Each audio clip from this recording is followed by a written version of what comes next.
गेली 40 वर्ष संगमनेर विधानसभा मतदारसंघावर वर्चस्व ठेवणाऱ्या बाळासाहेब थोरात यांचा विधानसभा निवडणुकीत पराभव झाला.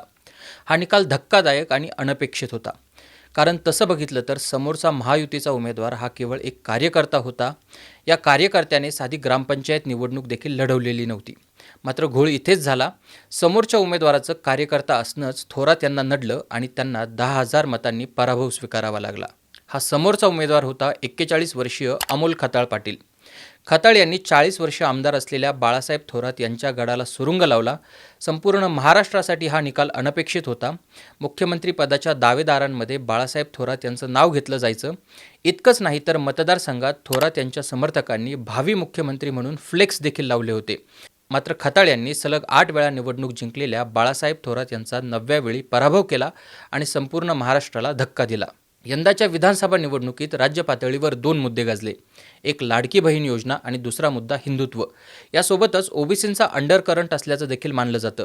मात्र संगमनेर विधानसभेत ज्या कारणांमुळे थोरात पडले आणि खताळ जिंकले, यासाठी काही स्थानिक मुद्द्यांची देखील दखल घ्यायला हवी. पहिला मुद्दा पाण्याचा. प्रवरा नदीचा पट्टा सोडला तर साकूर पठार आणि तळेगाव निमोण परिसरातील लोकांना नेहमीच पाण्याच्या प्रश्नाला तोंड द्यावं लागते. विशेषतः तळेगाव निमोण गटामध्ये निळवंडे धरणातून येणारा प्रस्तावित कालवा या दुष्काळी भागातून न गेल्यामुळे या भागातील लोकांच्या मनात थोरातांच्या विरोधात प्रचंड नाराजी होती. ही नाराजी यावेळी मतदानातून दिसली. या परिसरात राहणाऱ्या मराठा तसेच ओबीसी समाजाने थोरात यांच्या विरोधात मतदान केल्याचं दिसलं. या गावांना उन्हाळ्यात पिण्याच्या पाण्यासाठी अजूनही टँकरने पाणी पुरवठा करावा लागतो. संगमनेर मतदारसंघातील गावागावांमध्ये असलेला दुसरा प्रश्न रस्त्यांचा. दूर खेड्यांमध्ये रस्त्यांची अवस्था बिकट आहे. तरुणांमध्ये बेरोजगारीचे प्रमाण देखील मोठ्या प्रमाणात आहे. संगमनेर शहर वगळता परिसरात नोकरीच्या संधी उपलब्ध नाहीत. संगमनेर शहरातील नोकरीच्या संधी देखील मर्यादित आहे.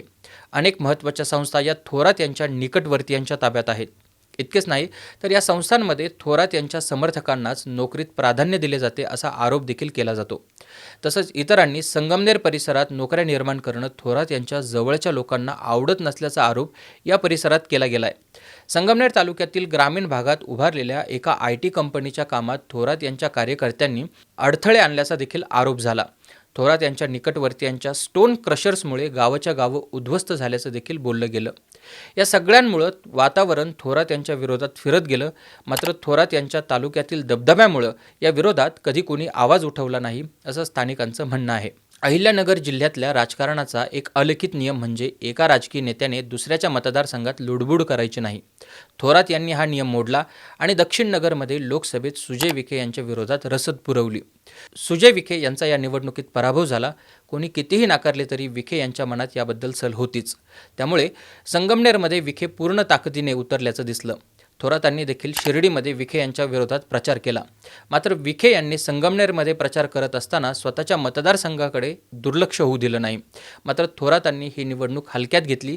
राज्य पातळीवर महाविकास आघाडीचा प्रचार करत असताना त्यांचं स्वतःच्या मतदारसंघात मात्र दुर्लक्ष झालं. त्यांच्या विरोधात असलेली मात्र आजपर्यंत व्यक्त न होऊ शकलेल्या नाराजीला विखे यांच्या पाठबळामुळं तोंड फुटलं आणि या निवडणुकीत थोरात यांना पराभवाला सामोरं जावं लागलं. थोडक्यात ग्राउंड लेवलला काय चाललंय हे थोरातांना कळलंच नाही. दुसरीकडे अमोल खताळ यांनी गेल्या काही वर्ष संजय गांधी निराधार योजनेचे संगमनेर तालुका प्रमुख आणि भाजपाचे विधानसभा निवडणूक प्रमुख म्हणून काम करताना मोठ्या प्रमाणात जनसंपर्क निर्माण केला.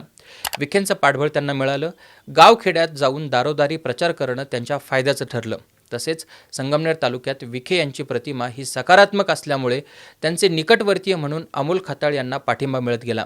सुजय विखे यांनी मोठ्या नेटाने आणि योग्य रणनीती आखत संगमनेरमध्ये प्रचार केला आणि त्याचं रूपांतर थोरात यांच्या पराभवात झाल्याचं बघायला मिळालं. तुम्हाला हा व्हिडिओ कसा वाटला ते आम्हाला कमेंट करून नक्की कळवा आणि बघत रहा सिविक मिरर.